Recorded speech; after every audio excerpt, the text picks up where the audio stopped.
this music? Trust me, you've heard it your entire life. The reason you can't recognize it now is because the composer, born in 1770, intended for this moment, the one you're hearing, to last 2 seconds.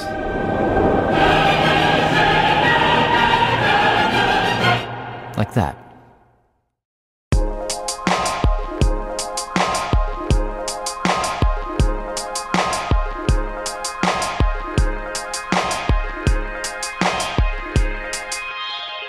Video portraits of American trendsetters. 10 cities across the country, 5 episodes in each city.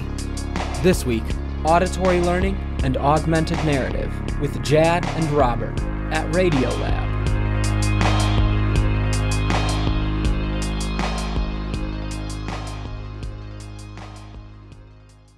Oh, wait, you're listening? Okay. All right. Okay. All right. You're Listening to Radiolab. Radiolab. From WNYC. C Yep. and NPR. You good, Tyler? I'm rolling. That means go. I'm Robert Krulwich. I'm Jad Abumrad. We're the Radiolab people. Yeah. Yeah. That's right. Today, We're going to lick some rats, starve some Swedes. sterilize some women. I mean, we're not going to do that ourselves, no, but we're going to play you stories where These things actually happen. This is Radiolab. Stick around. It's going to get messy. What is Radiolab? You know, each hour is on a topic, generally a question, like what is time or what is space? And we spend an hour just taking a crazy joyride through the landscape of that one idea. Basically, I sort of see it as a wrestling match between science and mystery. Ellen mentioned there'll be something about phase shift. And Robert's got a story about a lake that freezes in a moment. It was during World War II, and the Russians were, as usual, invading Finland. The Finns are in the forest, shooting Russians. The horses that the Russians brought panic and run to the edge of the lake. So the horses rush into the water at the very moment that the water goes straight to ice. So the horses are now trapped in the ice and die in place. All horse heads, hundreds of them, bobbing on a frozen icy surface. But is it theoretically possible that a horse could be falling through the air, as soon as it hits the water freezes and it holds the horse? If that is theoretically possible, then the story is worth doing, even if the horses could get out. Give me a breakdown of how an episode of Radiolab is made. Somebody decides that they want to meet some guy because the guy has something interesting to say. So you go out and you meet the guy. I'm looking for a Finn who knows his or her legs. And you record it. So now you've got sound. Then you start looking for interesting things and you sort of set it up. This is good, this is good, this is good, this is good. Then you have to figure out, like, where should they go? In a sense, this is that old nature nurture question, which everybody says has no answer, but this is going to flip that whole thing upside down. Then we add ourselves. You're born with certain genes, half from your mom, half from your dad, and once you get them, they're fixed, right? What does it have to do with your parental fantasies, whatever you were talking about? Well... And then we do it again. And then we do it again. Do you want to do the whole thing one more time? Yes, okay, let's try to see, well, a few more times. Do you want to just split it in half like we just did it? And then, you know, at a certain point, maybe 3/4 of the way through, you've got these little blocks of tape on the computer, and you start to push them around and treat them like musical objects and put noises with them and score them. Nilsson, he was an idiot. He was an idiot. Sorry. For me, I think of it as like two guys talking, but they're in a surrealistic, multi-dimensional space. Voices are interweaving themselves into the conversation. Strange noises and symphonic blurps are kind of coming in and out. But really, it's always two guys talking. My dad, from my entire life, had this thing where if someone was whistling, he would they could be whistling 6 tables over in a restaurant, and he would turn around and be like, "Stop that!" Like it was scraping his very nerves. And the other day, someone was whistling, and I was like, "Stop it!" And it just hit me. I was like, "Oh God, that was him." It's never appeared until now. And you wonder, like, where did that come from? Is that a genetic hatred of whistling that I just had, or did I somehow learn that? Exactly. So, Michael... Yeah.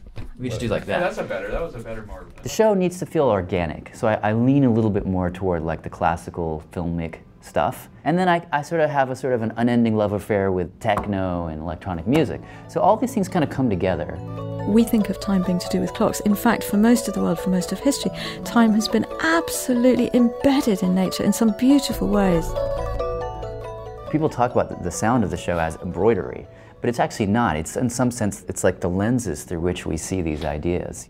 How does a mantis shrimp see the rainbow? You know, we interpret that through a 160 voice choir singing different color combinations. They would start the rainbow way, way, way inside where we see violet. They would see an extraordinarily deep ultraviolet.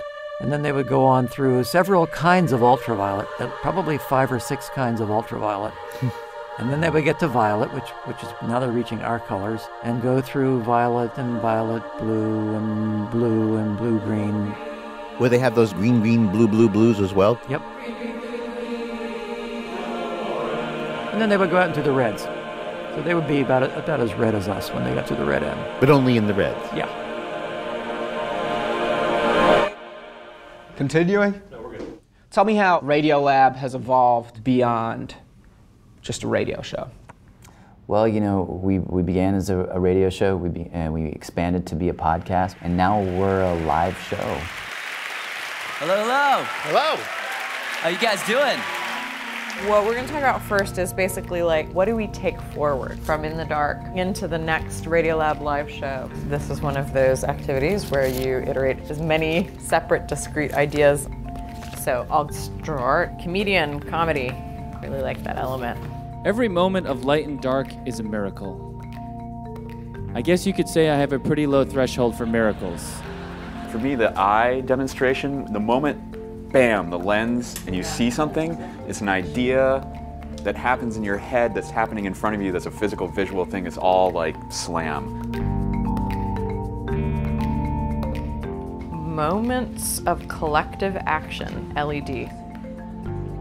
I feel like leadership of the stage shifted around from Dimitri to Palablis to you guys. Leadership shifted around in thinking about how to put the show together too. And leadership shifts around on this show a lot, but like somehow for me, underneath all this is about the ability to give up and get back smoothly leadership and ownership. Is the whole team contributing to the stories?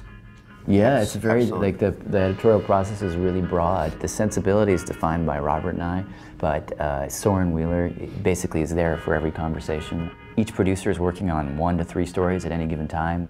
You know, the scoring is generally done by me, but at this point that's also shared amongst the team. It's radically collaborative in a way that actually makes it exciting to work at Radiolab and sometimes really hard. Can we just go through, can we just retrace the sort of trajectory here where like, sure. I mean, what makes sense to me intuitively is like, okay, I'm a little baby rat, I'm not getting licked. If I'm not nurtured to be a good mother, then my genes get turned off. If you're programmed to be a good mother, then the methyl groups are not on there.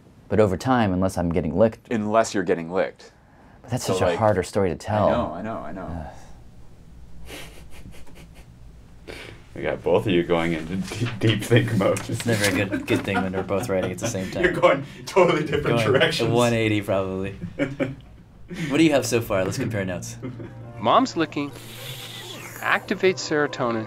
Serotonin gets into the brain cells and, according to Michael, unleashes a whole series of molecular events inside the cell.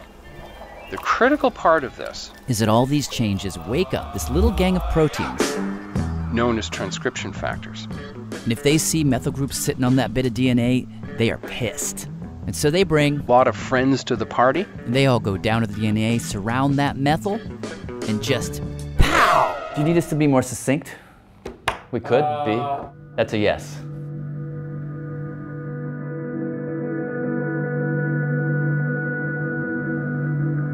It's like the whole idea of this thing is like to get these Whitman-esque moments of like to see a universe in a blade of grass. So you're looking at one small particular, but you're seeing everything. It's a constant tension with us. It's like, how do you draw them in and seduce them and make them fall in love with the thing you're falling in love with? 45 minutes for 1 minute. 1 minute? Are you kidding? Try 20 seconds. Not even a minute. For 20 fucking seconds. The business of reporting and being in the media, it's not a natural situation, right? Like right now, there are cameras, we're trying to ignore these things on our shirts. It's an artificial thing. You're doing a very good job of ignoring it. Thank you. But it's kind of like you go into it because there was something when you learned about that stuff that just gave you a little bit of a fever. And you want to give that fever to somebody else.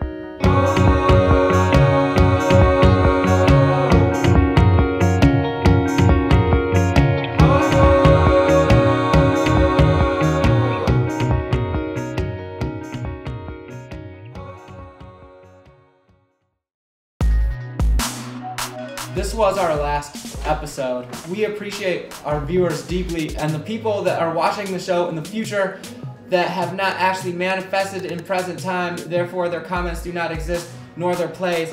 We appreciate you too. And the aliens that are watching this because they get internet. We love you guys. I'm going to find myself now. Have a nice life.